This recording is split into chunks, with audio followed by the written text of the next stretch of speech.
Nous sommes en 2004, peut-être 2005, je ne sais plus exactement. L'homme qui vient me voir a pris rendez-vous pour régler un problème de psoriasis. Durant la séance, nous travaillons donc sur cette problématique, le psoriasis. Tout se passe plutôt bien, il semble même satisfait de la séance. Puis au moment de me régler, le vieil homme parle avec moi pendant quelques minutes, on parle en général et surtout on parle du bonheur.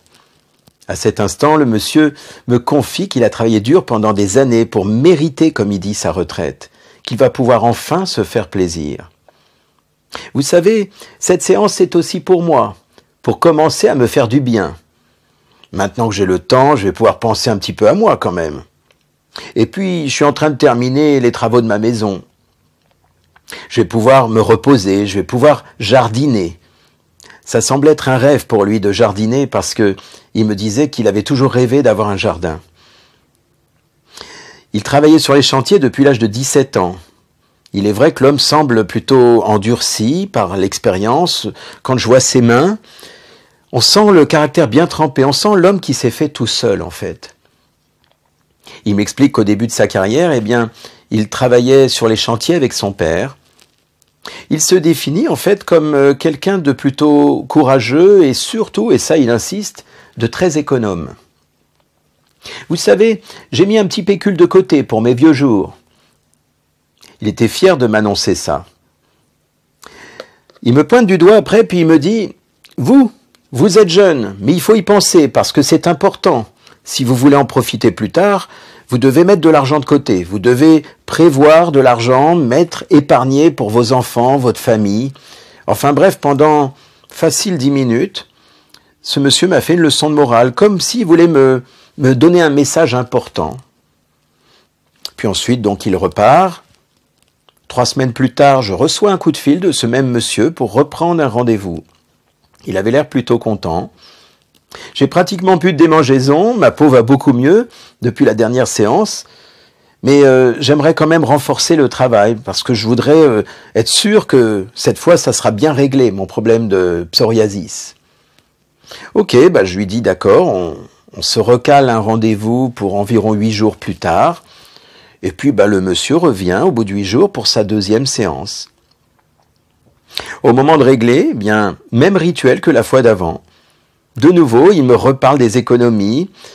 Il prend vraiment ça à cœur parce que, j'ai l'impression qu'il veut peut-être me faire passer un message pour me dire que c'est très important pour lui de me dire d'économiser.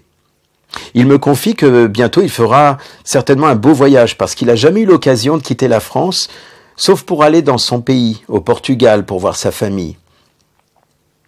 Avant de partir, on se recale un autre rendez-vous pour cette fois une 15aine de jours. Et comme il me dit, attention, là c'est un rendez-vous pour arrêter de fumer. Il dit, je voudrais m'arrêter avec ça, là, parce qu'il fumait à peu près un paquet par jour, quelque chose comme ça. Il dit, juste avant de fermer la porte, quand je le raccompagne, il me dit, vous avez vu, je m'occupe de moi, hein. Donc on se revoit, on se cale un rendez-vous pour 15 jours plus tard. Quelques jours avant le rendez-vous, je reçois un SMS de sa sœur qui annule le rendez-vous. Un message très court. « Désolé monsieur, mais il faut annuler le rendez-vous. Mon frère vient de décéder. » Vous savez, aujourd'hui, après toutes ces années, je repense à cet homme qui avait travaillé dur toute sa vie, qui avait économisé pour ses vieux jours. Cet homme qui pourtant, comme il dit, avait mérité. Il décidait enfin de penser à lui, de voyager, de vivre. Tout ça s'arrêtait brutalement. Vous savez, comme on dit, on tire toujours des leçons dans notre vie. Et ce jour-là, j'ai appris quelque chose de très important. La vie se réalise aujourd'hui, pas dans le futur. On peut passer toute une vie de sacrifice à espérer un jour penser à nous et ne jamais voir ce jour.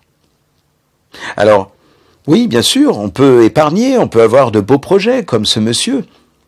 Mais ce monsieur avait oublié de vivre chaque jour, il avait tout prévu pour plus tard. Nous devons penser, bien sûr, à notre avenir, c'est important aussi. Mais on doit se rappeler qu'on existe aussi aujourd'hui. Rappelez-vous surtout que demain, Rien n'est jamais certain. On ne sait pas ce qui va se passer demain.